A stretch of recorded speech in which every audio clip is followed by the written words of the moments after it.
is it, Ken, about 4 years since we... 3.5 years when this started off in the grants, and we were the first act to play, so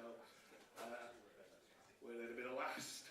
This is becoming a bit of a habit. We played somewhere in Beverley, up in Hull, a couple of months ago, and we were the last there as well, so I hope it's not a stigma that's following us around. You know. But anyway, what we wanted to do tonight was, as it's the last, and as we're coming up to Christmas, and we wanted to get some of our friends to perform as well, and to give it a bit of a Lancashire thread.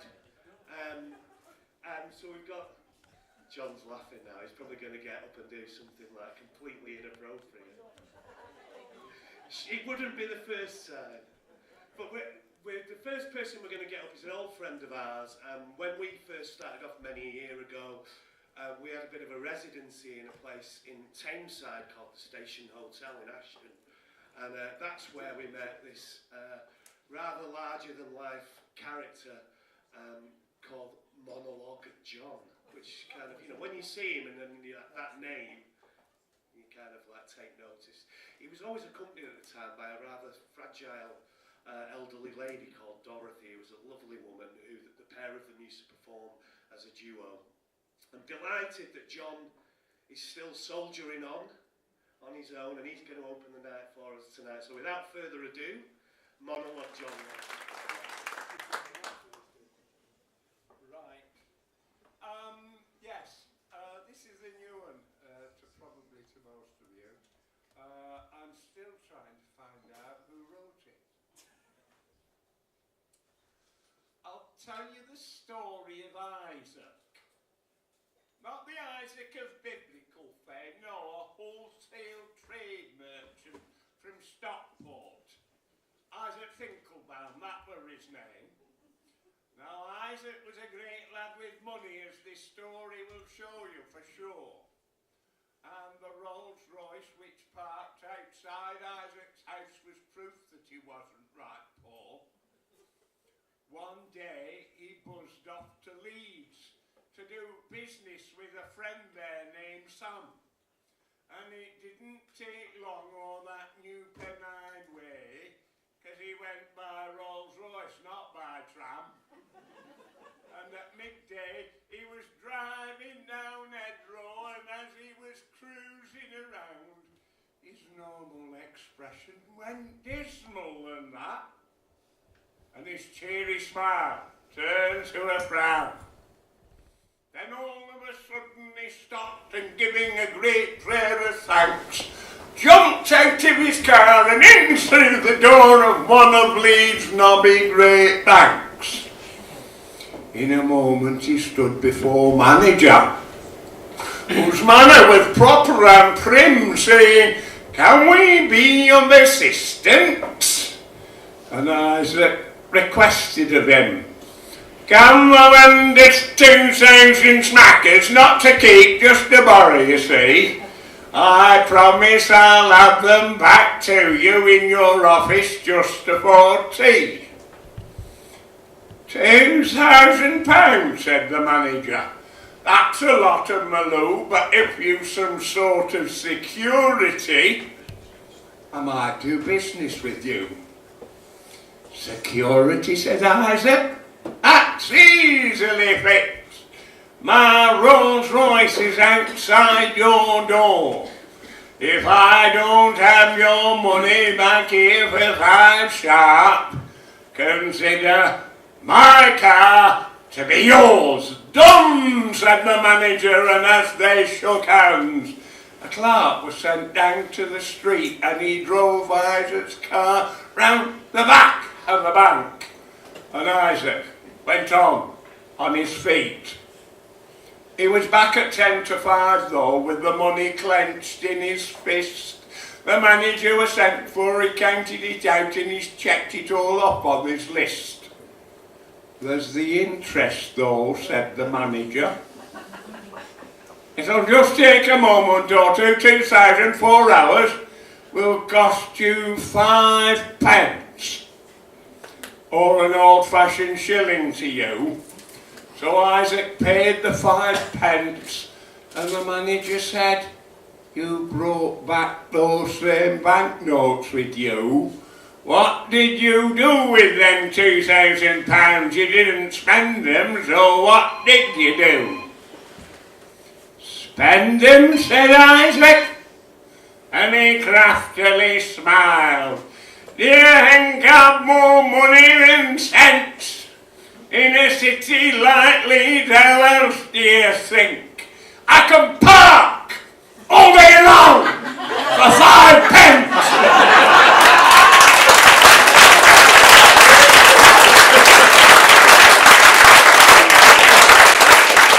The next one is called Down the Drain. A word of warning. Don't try and do it for real, because it might be a complete disaster and end up in hospital. I had 12 bottles of whiskey in the cellar, and my wife said, pour the contents of each and every bottle down the sink, or else. So I said I would, and proceeded with the unpleasant task. I extracted the cork from the first bottle, poured the contents down the sink with the exception of one glass, which I drank. I withdrew the cork from the second bottle and did the contents down the sink with the exception of one glass, which I drank. I pulled the cork from the third bottle, poured the whiskey down the sink, with the exception of one glass, which I drank. I pulled the cork from the first sink, poured the bottle down the glass, which I drank. Then I pulled the glass from the sink and poured the cork from the bottle. Then I caught the sink with the glass and filled the bottle and drank a pour. So, when I'd everything emptied, I steadied the house with one hand, and I counted all the sinks and bottles and corks and glasses with the other. It came to 29. To make sure, I counted them all again. It came to 74. And as the house came by again, I finally counted all the houses and bottles and corks and sinks and glasses, with the exception of one house and one cork, which I drank.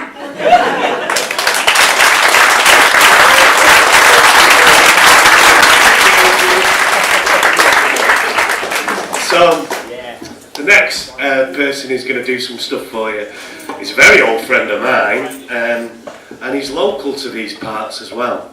And his dad, for those of you who have been around on the folk circuit for quite some time, will have been very familiar with his dad, but I'm delighted to say that the son definitely got the right genes. This is Steve Canavan, please. Big round of applause.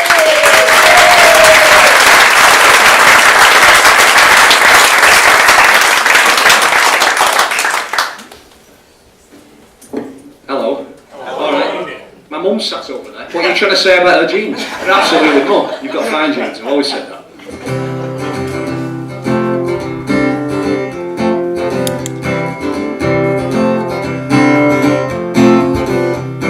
Now welcome to Ramsbottom Folk Club. What a bloody splendid place. I intend to play a few tunes. They won't be to many people's taste. but could you do me a favour and applaud when each song's done? And though it might be difficult, pretend you're having fun. And if you do exactly as I ask, then rest assured I promise not to do an encore. Why I've been asked to play here, I've really no idea. I've only had 3 bookings in the past 6 years. I should play cover versions, they're guaranteed to please. Instead I play my own stuff that's as welcome as disease. But humour me and act as though you quite like what you see, and I promise to get through this set quickly.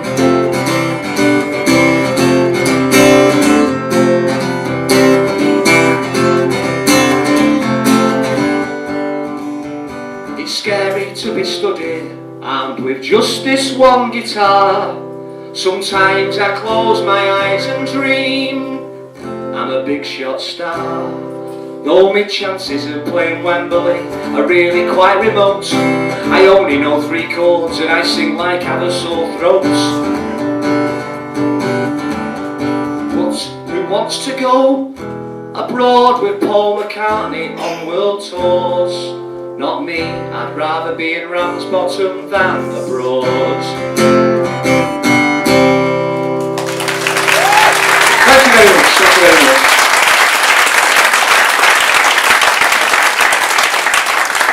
Now, normally, I would do a long version of that song, but I have normally a double bass player with me, a mate of mine called Gareth. But he was actually 10 minutes away from the venue tonight, and he's got a 12-month-old daughter, and she's been taken ill, so he's had to do a yeah, I think they deserve it, to share. She's going to be fine, I think. But that said, he was very reluctant to play this gig in the first place. I think he actually had something on. There's a footy match on TV. Perhaps it's an excuse for that. I think his daughter's genuinely ill, so you're going to have to imagine some beautiful double bass bowing, and it does sound good, trust me. Just me on my own sounds pretty rubbish though. So the good thing is being a support act. You kind of got low expectations anyway, and I intend to fulfil those low expectations in every single way. I'm going to play this song because I love it. Is anyone familiar with the name Jack Lee? Ran a club in Haywood Way. Yeah, of course. He wrote, well, this I don't know how many songs he wrote, but I like this one. It's called Mechanical Girl, and I like it because it's about a bloke whose wife left him, and he came up with the ideal fix. He built himself a replacement.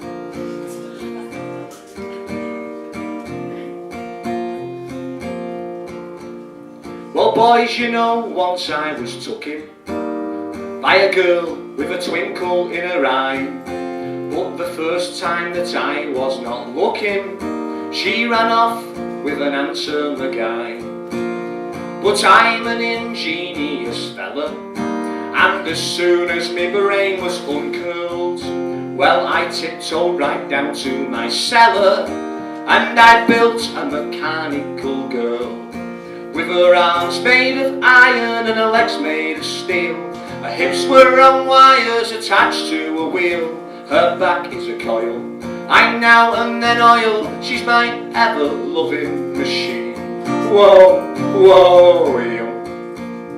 My girl is so nice to make love to. That's if her wiring's alright. But if she gets a short in her circuit, there'll be coitus interruptus all night. With her arms made of iron and her legs made of steel. Her hips were on wires attached to a wheel. Her back is a coil I now and then oil. She's my ever-loving machine. Whoa, whoa, yeah. She's no trouble making her mind up. That's 'cause I never gave her a mind. And her heart is a clock that I wind up to make sure that she loves me on time. Now she's never been out in the fresh air. No, she's never been out for a hike, 'cause her legs are too heavy for walking, and her backside's too big for a bike. With her arms made of iron and her legs made of steel. Her hips were on wires attached to a wheel. Her back is a coil I now and then oil. She's my ever-loving machine. Whoa, whoa, yo. Now everything went as it was supposed to, up until last evening, and then I caught her kissing the toaster, and she ran off and left me again last time. Oh, with her arms made of iron and her legs made of steel. Her hips were on wires attached to a wheel. Her back is a coil, I now and then oil. She's my ever-loving machine. Whoa, whoa, yo. Thank you.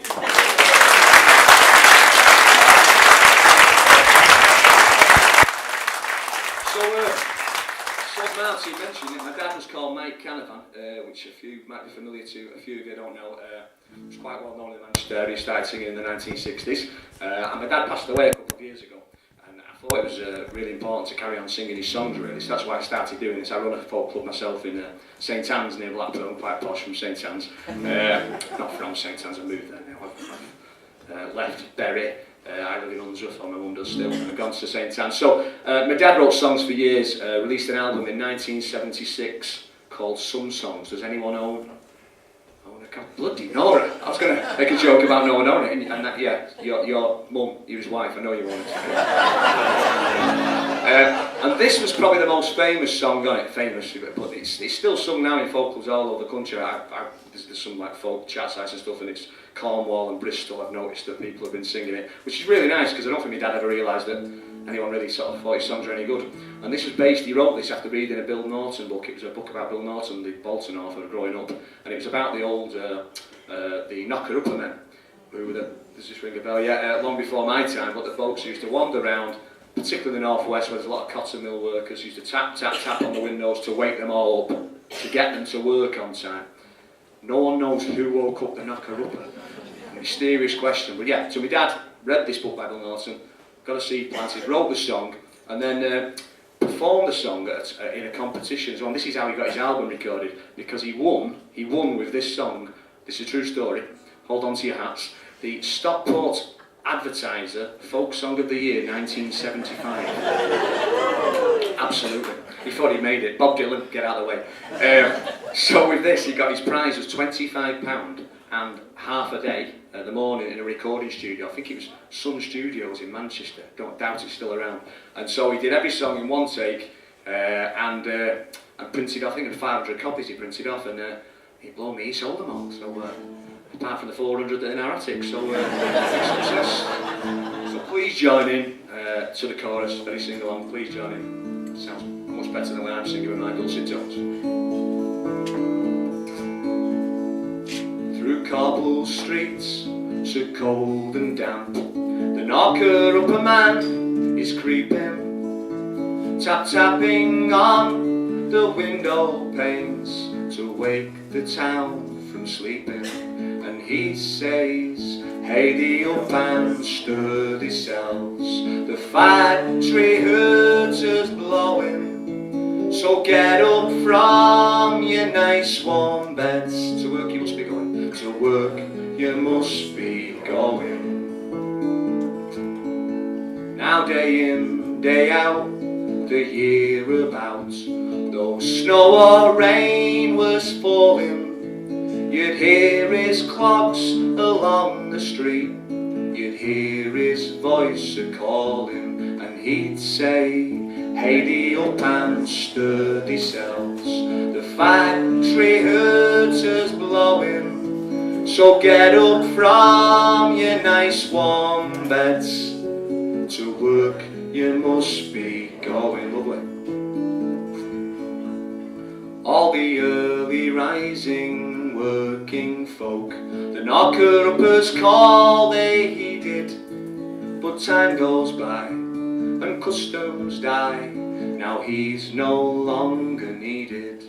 No more, hey, the up and sturdy cells, the factory hooter's blowing, so get up from your nice warm beds, to work you must be going. And through streets of smart suburbia, the knocker-upper's ghost is creeping, while a host of new alarm clocks wake the town from sleeping. No more, hey, the up and sturdy cells, the factory hooter's blowing, so get up from your nice warm beds, to work you must be going no more. Hey, the up and sturdy cells, the factory heater's blowing. So get up from your nice warm beds, to work you must be going.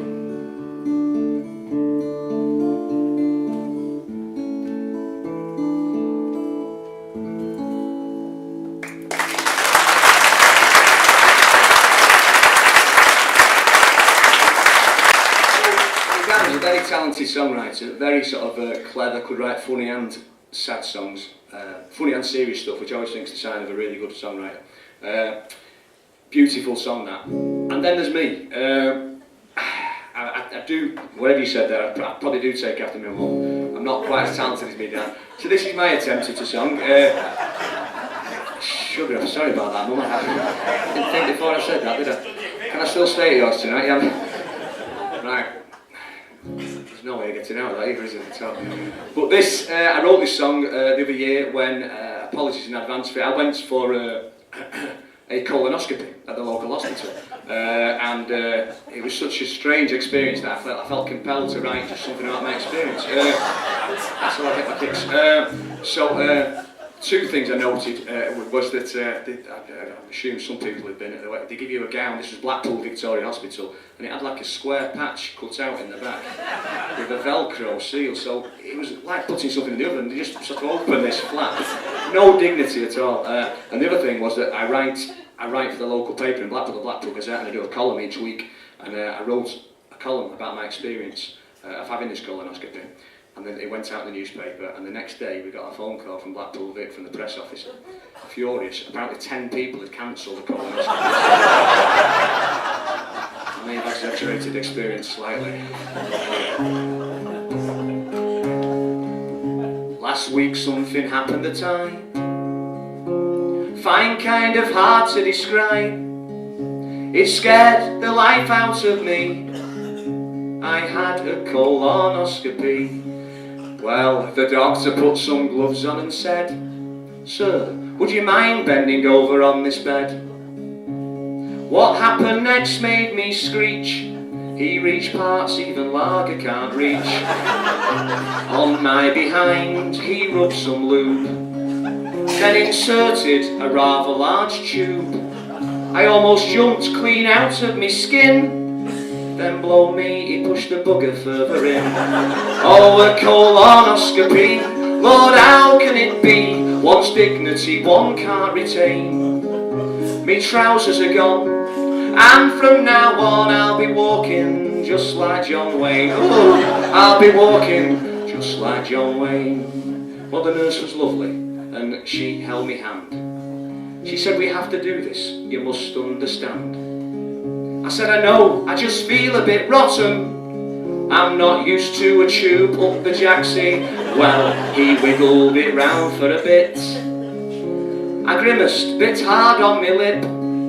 When it was over, I was miserable and depressed. I've had better afternoons, I confess. And it was 3 full days before I no longer had tears in my eyes. It was a week before I could sit, and another week before I managed to do a bowel movement. Oh, a colonoscopy, Lord, how can it be? One's dignity one can't retain. Well, me trousers are gone, and from now on I'll be walking just like John Wayne. Ooh, I'll be walking just like John Wayne. Well, the good news is, they found nothing wrong. He said me insides looked healthy and strong. I said, "Doc, that's fantastic, that's grand. Now before you have your sandwiches, I suggest you wash your hands."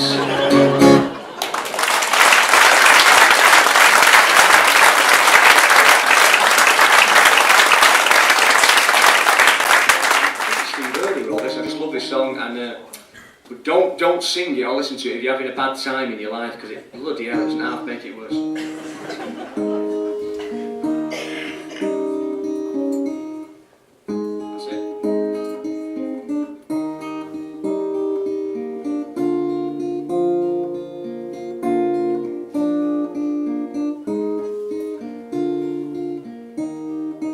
just when every ray of hope was gone. I should have known you would come along. I can't believe I ever doubted you. My old friend the blues, another lonely night spent in this town. If sleep don't take me first, you'll come around. I know I can always count on you. My old friend the blues, lovers leave and friends will let you down. You're the only sure thing that I've found. Let me hide my weary heart in you. My old friend the blues.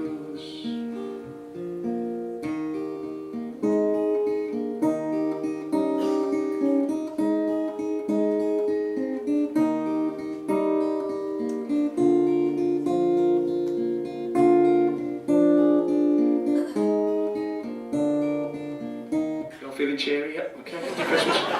Lovers leave and friends will let you down. You're the only sure thing that I've found. No matter what I do, I'll never lose.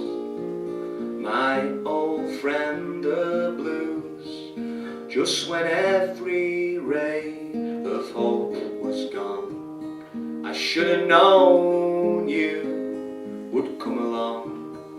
I can't believe I ever doubted you. My old friend the blues, my old friend the blues.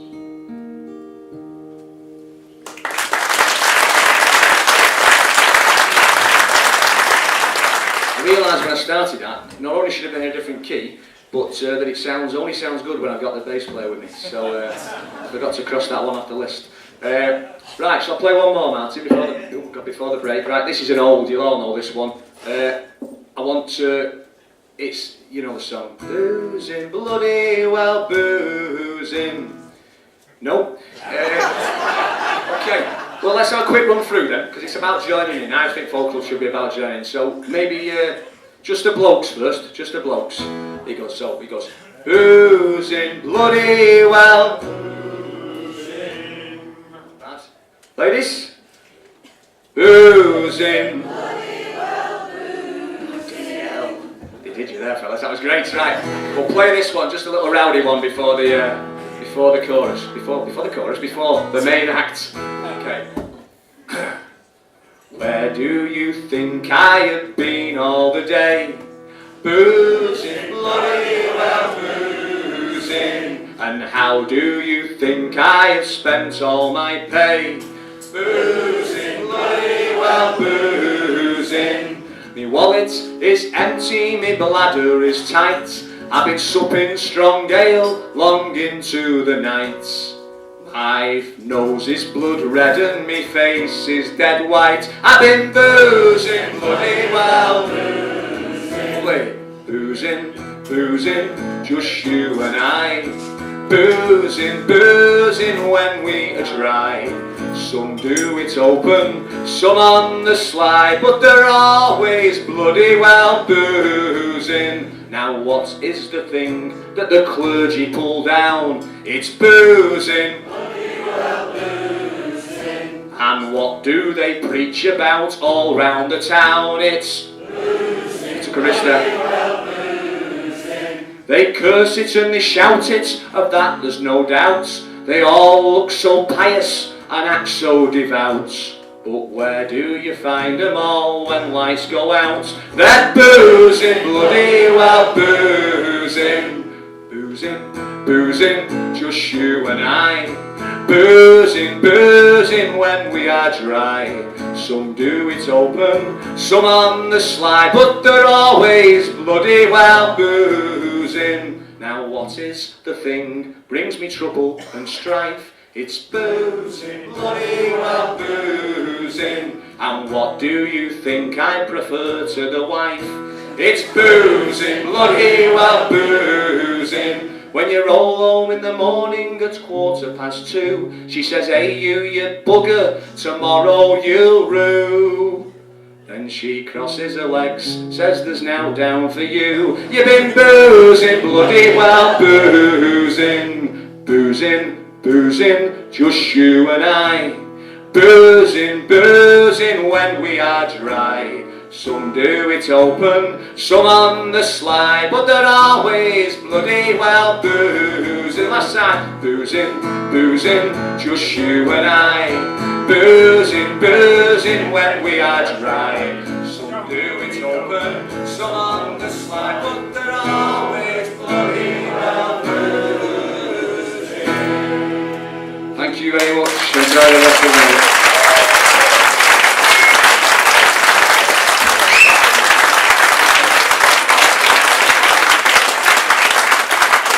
Canavan. His mum's a talented lady too. There'll be more from John and from Steve after the next act. Whoever they are.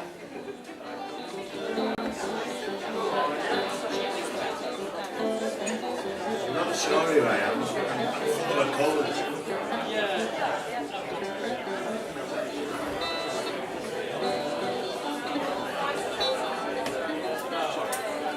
Try to sit upright because it was my mother's birthday today, and usually I don't eat much before I play, and we took her to Owens for something to eat, and I rather overindulged because has anyone been to Owens? It's quite nice actually. Now usually we start off our sets with something big and sort of attention grabbing, but we're gonna start this one off a little bit more low key so that I can try and ease my voice into it a bit. This is the fourth show we've played actually in 5 days, and my voice is a little bit. As the night gets on, I'm gonna get more and more Joe Cocker-esque. And then you'll go. If any of you buy a CD, you'll be thoroughly disappointed when you get it home and hear this voice going. So we're going to start with a very old Manchester broadsheet, an old ballad, and it's dates back to the 18th century actually, and it's about a soldier who finds his true love at a pub in Manchester called the Angel Inn, which is still there, although when I was growing up we knew it as the Beer House, but it's changed its name back now to the Angel Inn once more, so it is still there. Whether you are likely to find a soldier or a soldier's true love there is another matter altogether. You might want to take a knife. Oh, have they? Oh, sorry. It's now.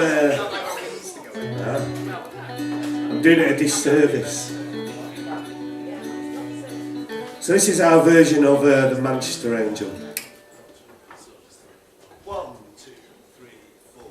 1, 2, 3, 4. In coming down to Manchester to gain me liberty, I swear I saw the finest girl my eyes had ever seen. I swear I saw the finest girl my eyes had ever seen. The Angel Inn in Manchester lives the girl for me.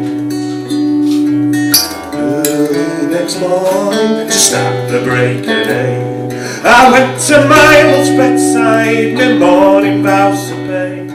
I hugged her and I kissed her, I begged her keep me warm. She said, me handsome soldier, do you mean me any harm?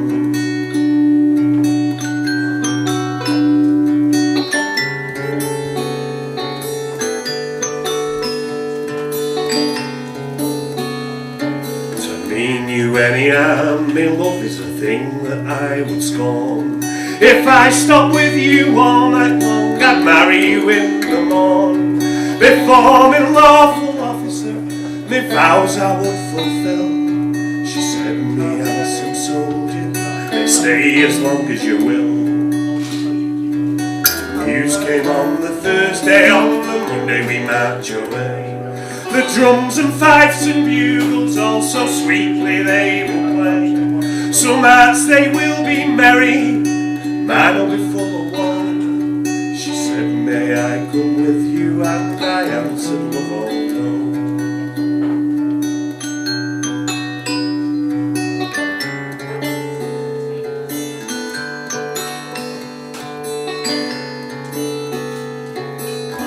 Down to your officer, I'll pay for your discharge. 10 guineas I'll surrender if they'll set you free at large. And if that will not do me, love, along with you I'll go. So will you take me with you now? Still I answer no. I'll go down to a nunnery, there I'll end my life. I'll never have a lover now, nor yet become a wife. But constant and true-hearted love forever I'll remain. I never will get married till the soldier comes again.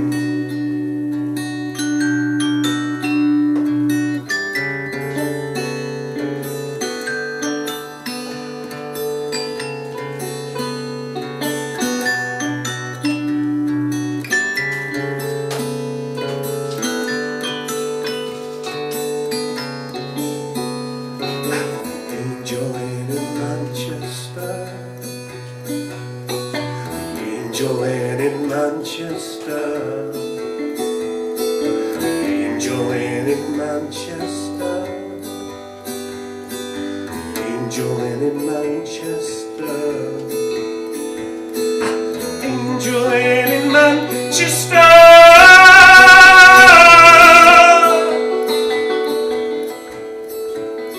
You will find her. You will find her. She'll be there. Thank you. Thank you very much.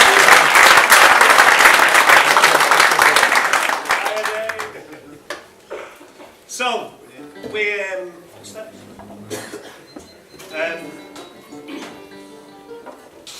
We first heard the record of that song that we've just sung, the recording of it on an LP of Ewan McCall's that he recorded in the 1960s, and there's a bit of a sort of tenuous link here between the songs because Ewan took part in the mass trespass at Kinder in the 1930s to win people the right to roam on common land, the reason why we can walk on those West Pennine moors.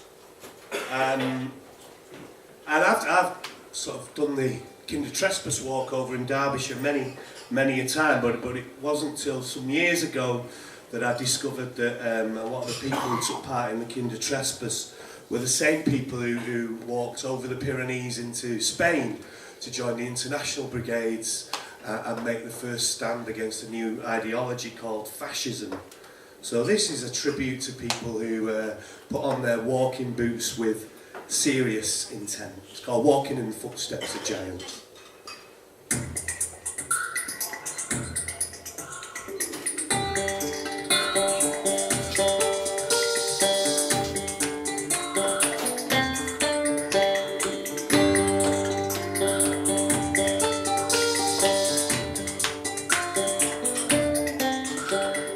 This is the story of a rambling man, spends all his days working with his hands.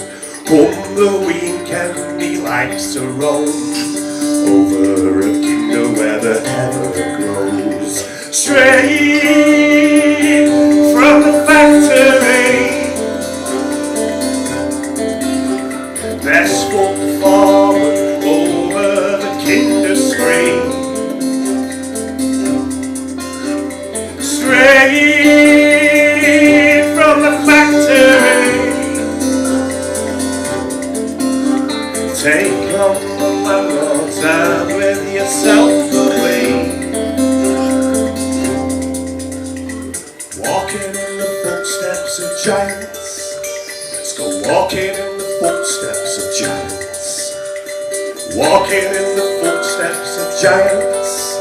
Let's go walking in the footsteps of giants. 4 years later and the foreman came, told them of a war being waged in Spain. Good folk were needed to make a stand, stop the spread of fascism across the land. Straight from the factory, press foot forward over the Pyrenees. Straight from the factory, gone to fight Franco, armed with your self-belief. As the situation developed, I read more and more about it. And whether eventually I saw an advert in the Manchester Evening News asking for volunteers for Spain, my mind was made up of I went to Manchester and volunteered.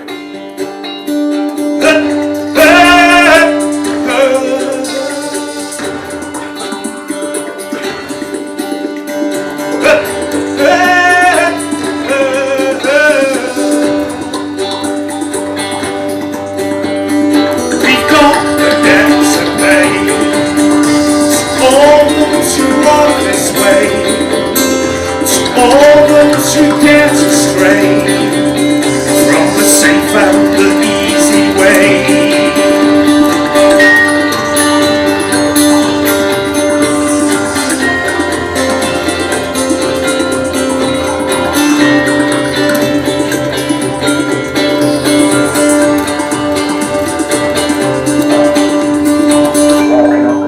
Walking up these mountains, from pitch darkness up steep mountains, it's a really climb because you never thought you were going to get to the top.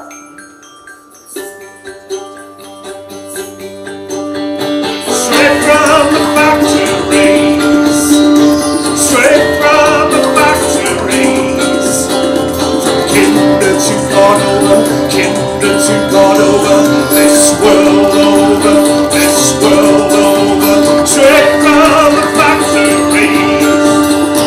Straight from the factories, from kinder to Cordova, kinder to Cordova, this world over, this world over, walking in the footsteps of giants.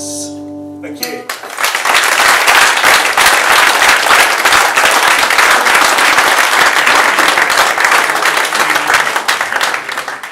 Well, it's a strange one, this, actually, because I've never quite worked out the logic behind this, the composition of this, because it was by a Yorkshireman who was writing in Lancashire dialect about a street that's now in Cheshire.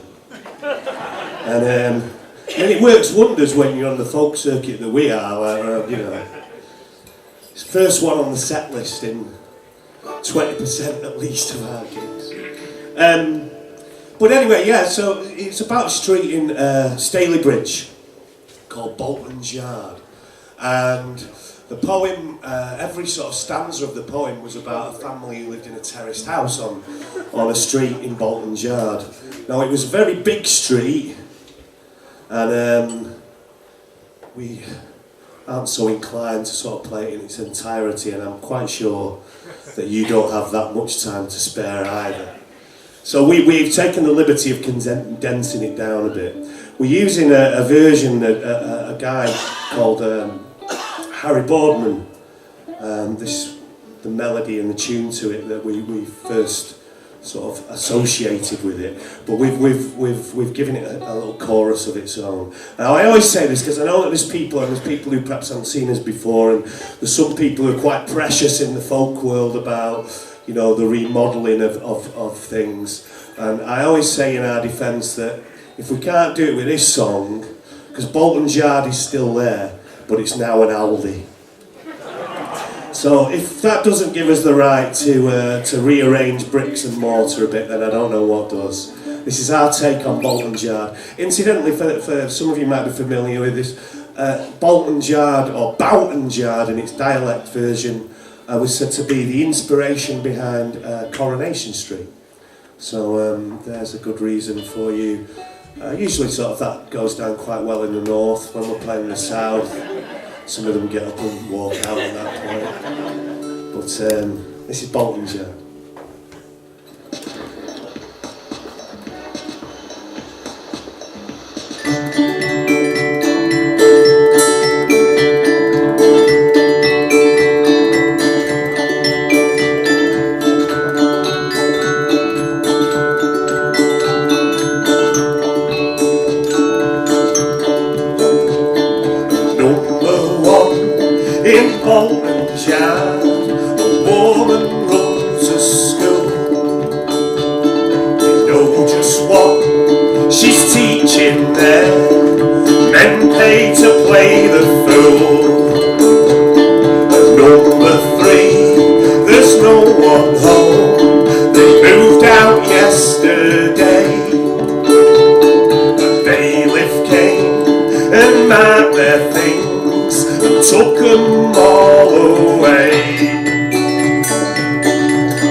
We've been kept busy this past 18 months or so with we've been kind of living a dual life. One is kind of a bit of a quirky northern folk act, and the other one is like these sort of a voice piece for the centenary of the ongoing centenary of the First World War. We've been doing a project with the Arts Council and the Western Front Association.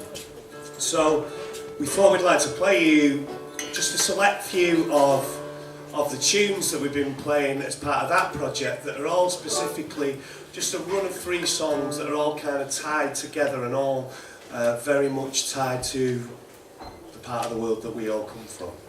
So the first one we're going to do is, it's actually a song that we wrote a good number of years ago now. It's on our second record. And I come originally from a place called Middleton, which is obviously in North Manchester in Rochdale Borough. And the men from our home battalion, territorial battalion, were all sent to the Dardanelles, to Gallipoli, during the First World War, as were every single part-time soldier from Old East Lancashire, which is from Stockport all the way around Ashton, you know, taking in Oldham over to Burnley and Blackburn and Chorley and Wigan and back, oh, the whole of Old East Lancashire. Every single territorial soldier was sent to the Dardanelles. But from my hometown battalion, there was one young lad who was killed. His body was never recovered from the battlefield, which is nothing sort of uncommon as such in that. But what was unusual was that in the 1920s, his parents went out to the Gallipoli Peninsula, which was no mean feat to cross the Mediterranean in those days, with the sapling of an oak tree in a bucket of water and a little map showing where their son had last been seen, sort of slumped in the Ottoman wire. And their idea was to plant this tree at this spot, and when they got there they realised that the whole site was being cleared and that it wouldn't survive, but they noticed that there was a new cemetery just being constructed, and when they went to have a look in it they saw that everybody in there was from Lancashire, so they thought this is a good place to sort of, you know, to plant this tree, so that's what they did. And then they gave a bribe to the Turkish gardener to water this tree, and then in the ensuing decades members of the family kept going out and giving money to this Turkish gardener to water the tree.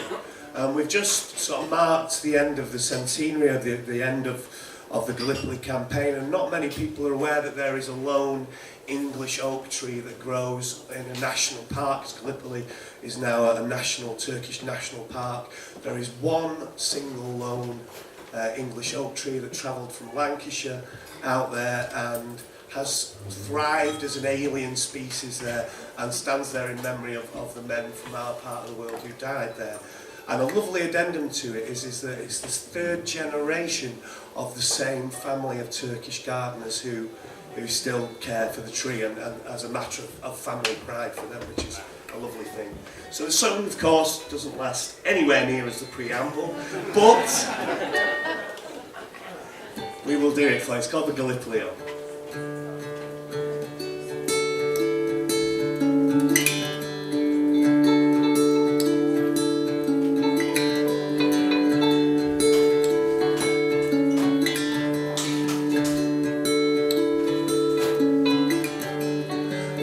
This town, 1,000 strong, the crowds came out to cheer us on.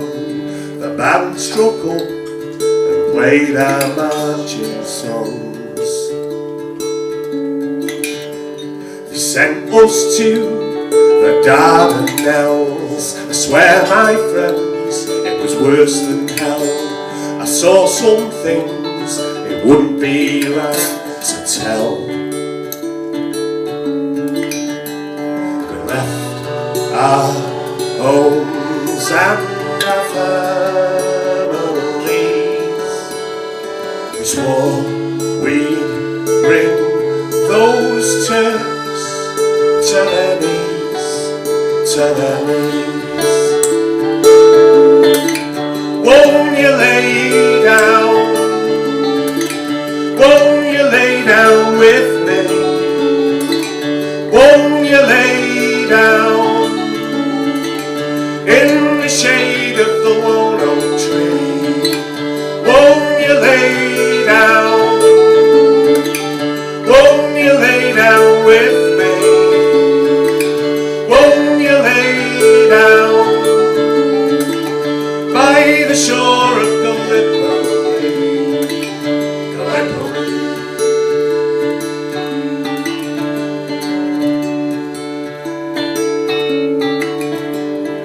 Left this town, 1,000 strong. There won't be that many coming home. least my bones will lie here all alone. And if you hear of Criffia, spare a thought for the boys still there, the resting place for the pride of Lancashire.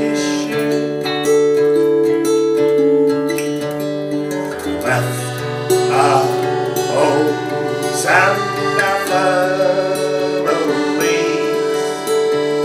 swore we'd bring those Turks to their knees, to their knees.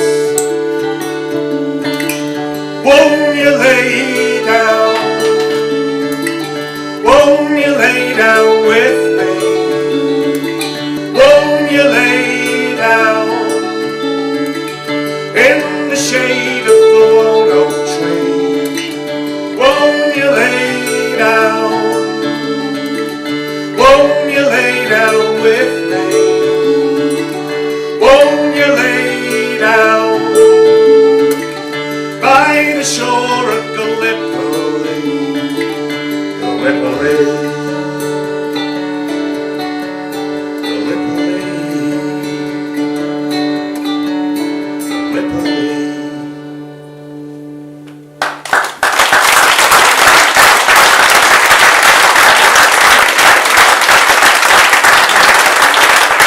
So, to fulfill our contractual obligation, Simon's gonna pull out his. That sounds quite rude. Better finish that sentence quickly.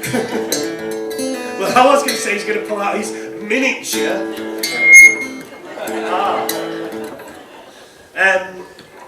So this is again another one from the songs that we've been touring, and it's a kind of continuation because the inspiration for this was that many years ago I was going through an old cuttings file, and I found a cutting of, you know, in like local newspapers where they do the old thing where someone's had a golden wedding and they go and they interview them and say, like, you know, what's the secret to the success of a happy marriage? And then if someone's 100 years old, it's what's the secret to, like, you know, old age? And usually you get some trite answer like, you know, 20 woodbines a day.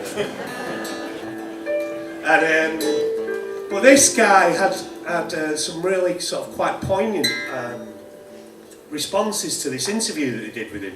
And he'd lived in North Manchester all of his life.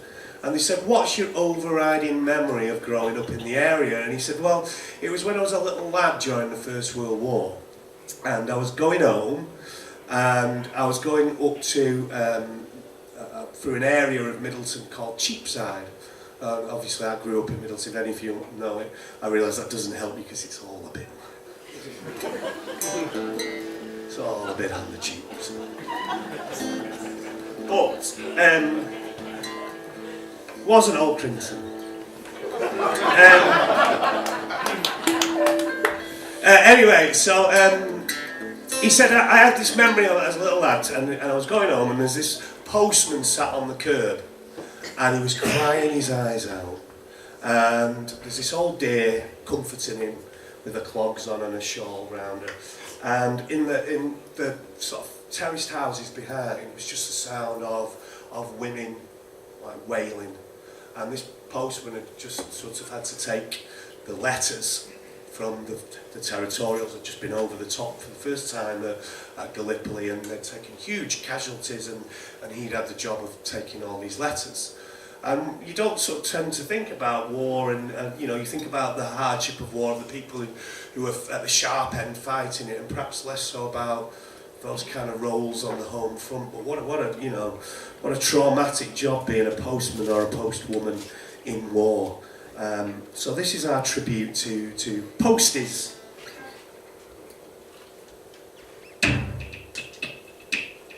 Oh, postman, why you weeping? Why you weeping? Why you weeping? Oh, postman, why you weeping on this fine solar's day? Tell me why you crying? Why you crying? Why you crying? Oh, tell me why you crying? Is it bad news today? I'm just a boy wanted to fight, I wanted to do what's right. They said I was too young to find myself dead, so they gave me this uniform instead. Oh Mary, why you weeping? Why you weeping? Why you weeping? Oh Mary, why you weeping on this fine summer's day? Tell me why you cry, why you cry, why you cry. Oh tell me why you crying as your wolf gone away. He's been off to war for 6 months or more, and now I just wait here in fear. I can't seem to sleep, and my heart skips a beat every time the postman comes near. Oh my, what will he bring today? Will it be joy or pain? Oh my, what will he bring today? Will my life still be the same?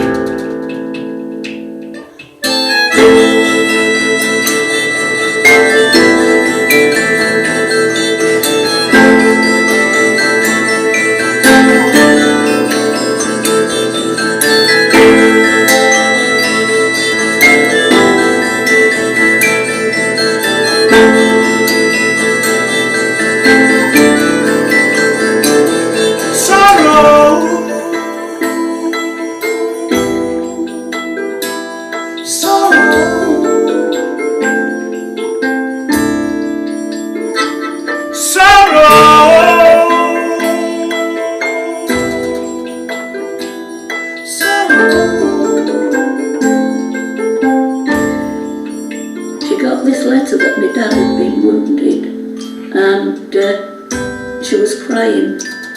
And then the Salvation Army, whose headquarters were just at the end of the street in Rochdale, they came up and started and played. Band were playing outside the house because she'd had this letter.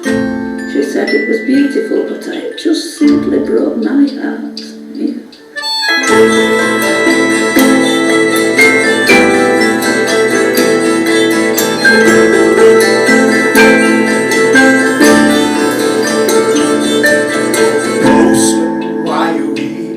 Why you weeping? Why you weeping? Oh postman, why you weeping? Is it bad news today? Thank you.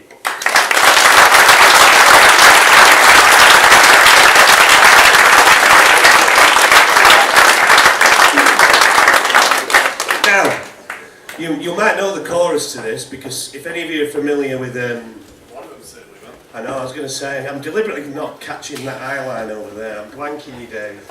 I'm pretending you're not there.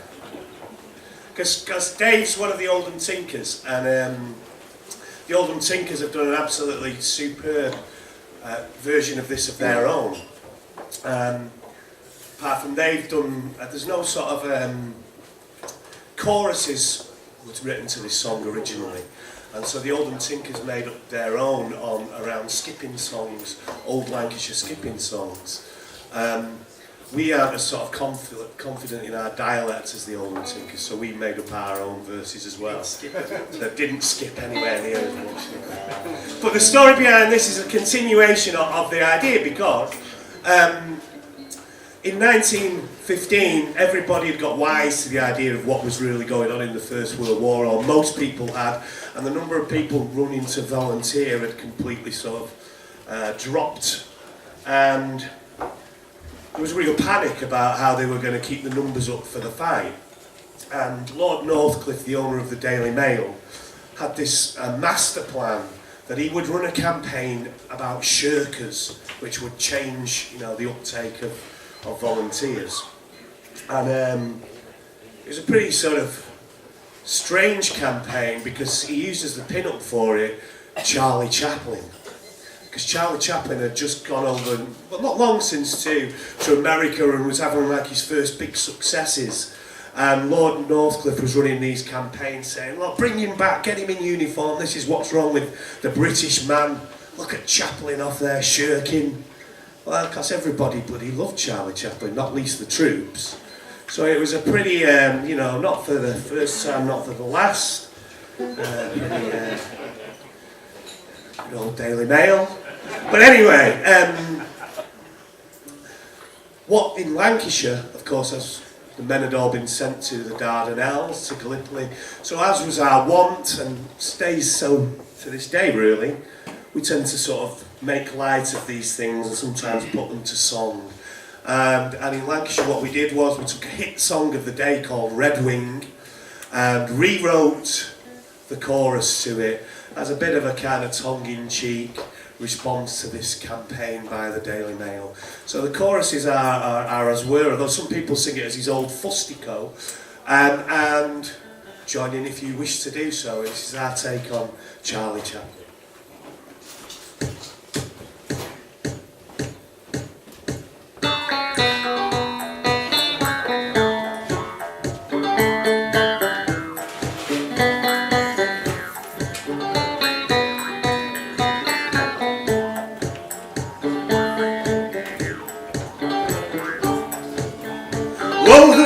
Shines bright on Charlie Chaplin. His boots are cracking for the want of blacking, and his old grey coat's in need of mending until they send him to the Dardanelles. And the moon shines bright in a starless sky, way behind the where we ease our minds on a quiet night when the world seems alright, and it's good to forget the fight.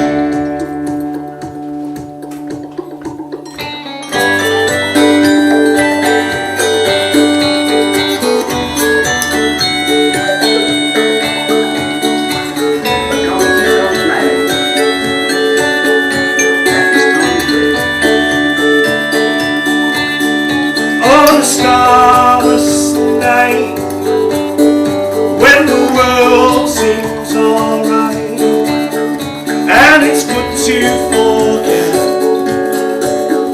the fight.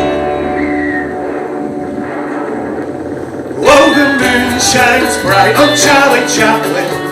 His boots are cracking for the want of blacking, and his old grey coat's in need of mending until they send him to the Dardanelles. Tommy himself was no real need to go deep inside, and this German prisoner, Kenneth Tommy's last man, that was Tommy's way.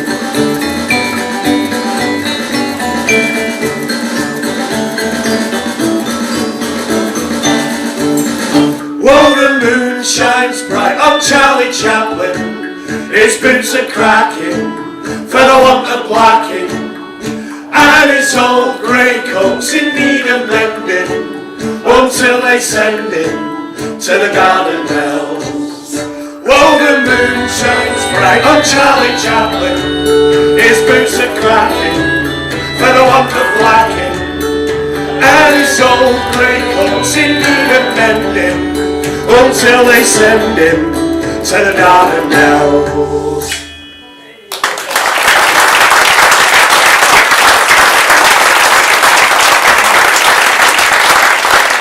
Now, we had played this song for about, well, it must have been nearly 5 years until a few weeks ago, and I think I mentioned we played up in Beverley, in old, well, I got told off for calling it Humberside. Apparently it's not Humberside anymore. It's the East Ridings. Yeah. You go over the Humber Bridge, down the Humber But Road. it's the East Ridings. I nearly got ran out of town. And but we didn't have any songs that kind of had any specific resonance, you know, to their area.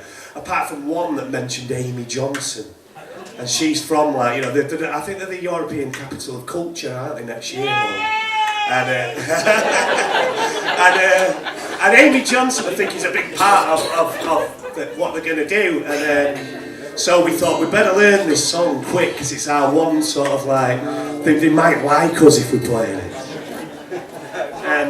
But I'll tell you how old it is, because we wrote it before I had my first child. And the reason why we'd written it was because we decided that my wife and I that we didn't want to find out whether we were having a boy or a girl, because, you know, in this day and age there's not much that can take you by surprise anymore. And we thought it's one of life's few sort of, you know, surprises, one of the few things in life in the 21st century that can still actually take you, you know, by surprise. So, but as it got nearer and nearer the day, we were both absolutely convinced that we were going to have a girl. And then I had a bit of a flap, because it's like, I didn't really know what I was going to, you know, how I was going to relate to a girl. I came from a family where it was men, and obviously from that sort of scenario, you just think, well, I'll be alright, I'll just do what my dad did, you know what I mean? It's like whacking round the head and making watch Oldham Athletic, and you know, hope he grows up into a rounded human being, you know. But we were talking about this. I think I was having one of my anxious nights in the rehearsal room, and anyway, we decided that what we would do, we'd write a song, and we would do it as a kind of potential inspiration for the daughter to come, something that, well, as she got older, she could draw perhaps some inspiration from it, and maybe I could too, as a first-time father of a young girl. So this is called Dear Daughter, and Simon's going to play his viola. You haven't heard it yet? I noticed he just moved the mic further away from us. This mic, by the way, I should tell you this. Simon's dad was he was kind of a club singer, He's an old-fashioned northern cabaret singer. And this was his mic, and it's come out of his your mum's loft or something, hasn't it? It's not been used for about 10 years. So tonight's its debut performance. I almost feel like you should go, should I? He's dead, by the way. So this Put is it down on its side, put it down. this is Dear Daughter.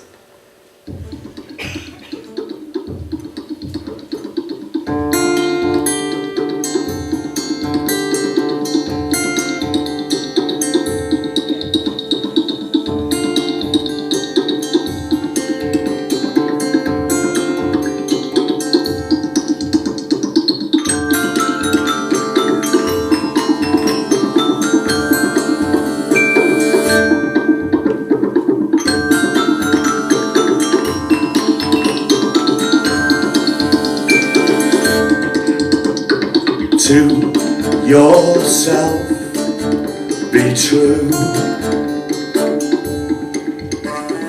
Always try to see things through. Kiss the boys and make them cry, like Amy Johnson, aim high.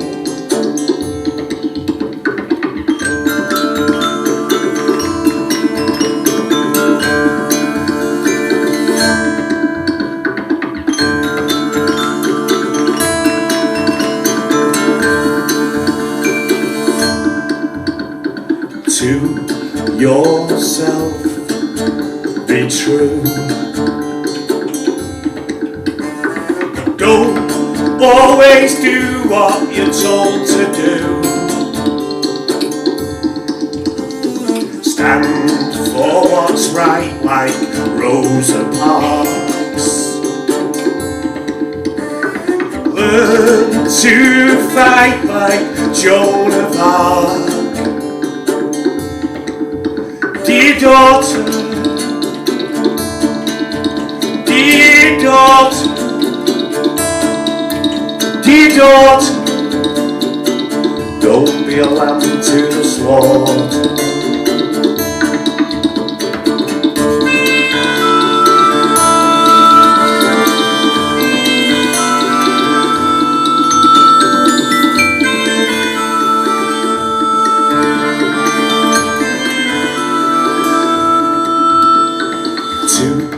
yourself, be true.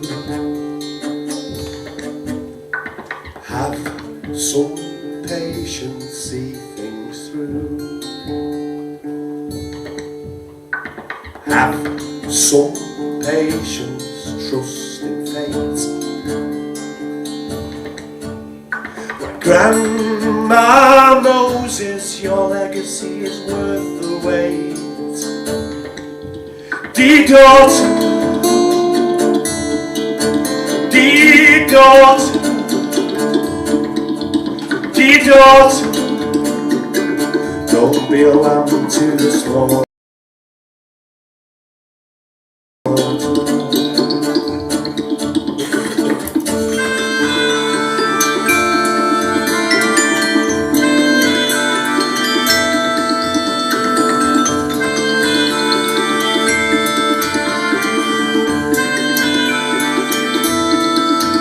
Dear daughter, sweet child.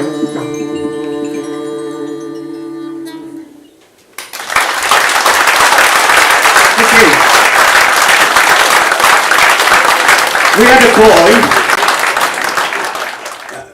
All three of us have worked in sort of with, I suppose, around caring the community at various points in our lives. These two are my carers. I'm not allowed out without them. But if you've ever been sort of to Boggart Old Clough, it's one of those places that is it's used basically for, you know, day trips out for caring the community. It's like where we're going to go today. I know we'll take everyone to Boggart Old Clough for a walk around the clough. And it's quite, it can get quite sort of funny if you spend any period of time there, because it's almost like, here's one lot, oop, and here's another lot, and here's another lot. Anyway, if anyone who's had the privilege of working in that field will be as aware as we are that there's a very fine line, and sometimes you wonder about just who's got it right. So this is about caring the community, I suppose. And after we're going to have an interval while you kind of can use the facilities and get yourselves a drink, and then we're going to have the wonderful Monologue John and the fantastic Steve Canavan, and who knows, even his mother with the other genes. Maybe she'll get up a duet with him. Who knows? No. and then we're going to see out the night. So this is called Doolally Dale.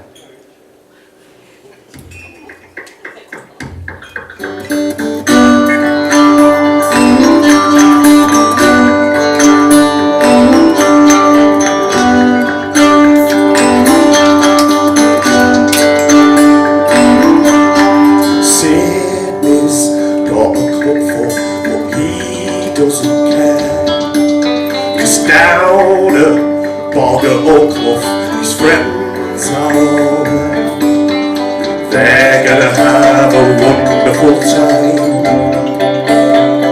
on the Doolally Day, where the blind lead the blind. They're gonna make their own rules to the game on the Doolally Day.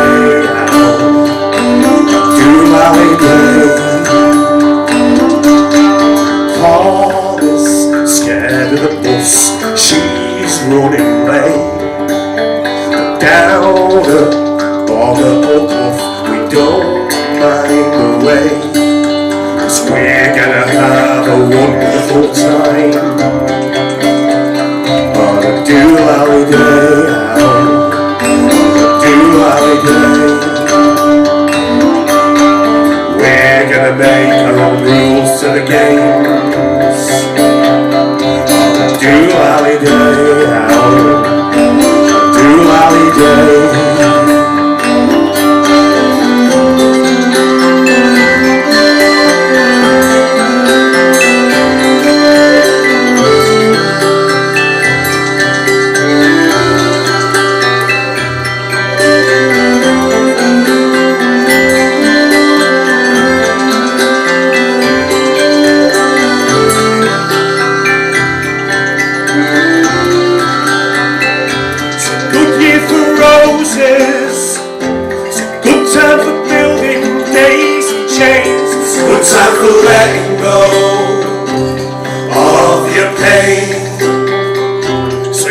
time for singing, it's a good time for doing as you will. Good time for letting go of your ills. There's comfort in madness, there's comfort in stepping from the frame, comfort in letting go of the reins.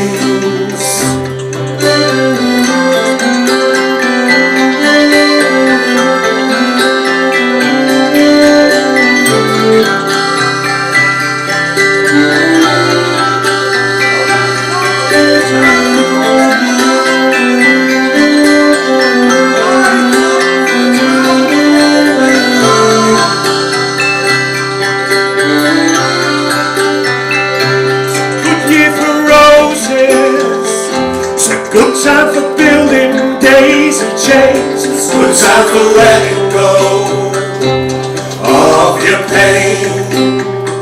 It's a good time for singing. It's a good time for doing as you will. Good time for letting go of your ills. There's comfort in madness, there's comfort in stepping from the frame, comfort in letting go of the reins. A good year for roses, a good time for building daisy chains, good time for letting go of your pain. Thank you very much. See you in a minute.